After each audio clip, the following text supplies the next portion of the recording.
लोकसभा चुनावों की तारीखों का आज ऐलान हो जाएगा। ज्यादा वक्त नहीं, आज 3 बजे का समय बताया जा रहा है, जब शाम 3 बजे घोषणा हो जाएगी, पता चल जाएगा कितने फेज में वोटिंग होनी है, ये भी साफ तस्वीर हो जाएगी। ऐलान होते ही लागू हो जाएगी आचार संहिता। कुछ राज्यों के विधानसभा चुनाव भी होने हैं, इसके लिए भी घोषणा हो जाएगी। और इसके साथ ही आपको बता दें, साथ साथ जम्मू कश्मीर के जो चुनाव है वो भी हो सकते हैं।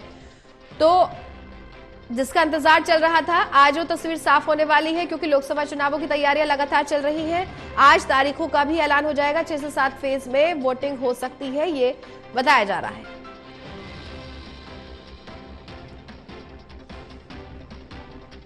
कुछ राज्यों के विधानसभा चुनाव भी होने हैं, उसके लिए भी पता लग जाएगा, तस्वीर साफ हो जाएगी कि आखिर कब विधानसभा चुनाव किस राज्य का होना है, वो भी पता चल जाएगा। लेकिन 6 से 7 फेजेस में वोटिंग हो सकती है, 6 से 7 चरणों में वोटिंग हो सकती है। अब कौन कौन से राज्य की कहां वोटिंग कितने फेज में होगी, वो देखना होगा।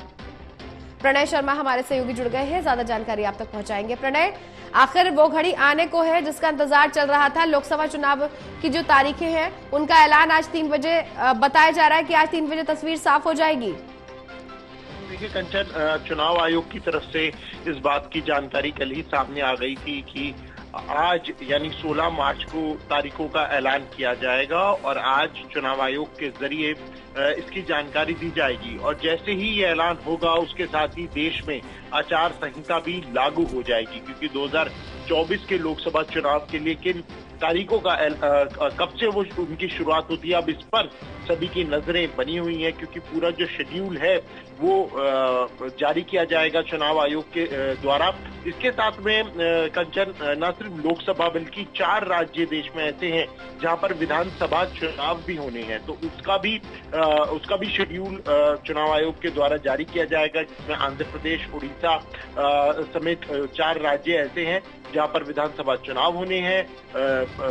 चुनाव के जैसे ही शेड्यूल आएगा तो आचार संहिता भी लागू हो जाएगी, यानी सरकार कोई भी बड़ी घोषणा आचार संहिता लगने के बाद नहीं कर पाएगी। जितने भी हमने देखा कि प्रधानमंत्री लगातार कई शिलान्यास और उद्घाटन करते हुए नजर आ रहे हैं कई बड़े बड़े प्रोजेक्ट्स के, तो वो अब पूरी तरीके से रुक जाएगा, क्योंकि आचार संहिता लागू हो जाएगी। और साथ में राजनीतिक दलों को भी पूरी तरीके से जो नियम होते हैं उनका पालन करना होगा, जो चुनाव आयोग की तरफ से लगातार जारी होते हैं। 2019 की अगर बात करें कंचन, तो 2019 को 11 अप्रैल से जो चुनाव थे उसकी शुरुआत हुई थी और वो 19 मई तक चले थे। तो और 7 चरणों में देश भर में लोकसभा के चुनाव हुए थे और 23 मई को जो परिणाम थी उनकी घोषणा हुई थी। तो देखना होगा कि इस बार जो शेड्यूल रहता है वो किस तरीके से रहता है, कितने चरणों में चुनाव आयोग लोकसभा चुनाव संपन्न करवाता है और क्या कुछ जो डेट्स हैं वो सामने निकल कर आती है। बिल्कुल, तारीखों का आज ऐलान हो जाएगा। अब आचार संहिता भी लग जाएगी, लेकिन अब पार्टियों की जिम्मेदारी बढ़ जाएगी, उनके लिए चुनौतियां बढ़ जाएंगी प्रणय, क्योंकि अब जो मुकाबला है चुनावी मैदान में वो इस बार बहुत कड़ा और दिलचस्प होने जा रहा है।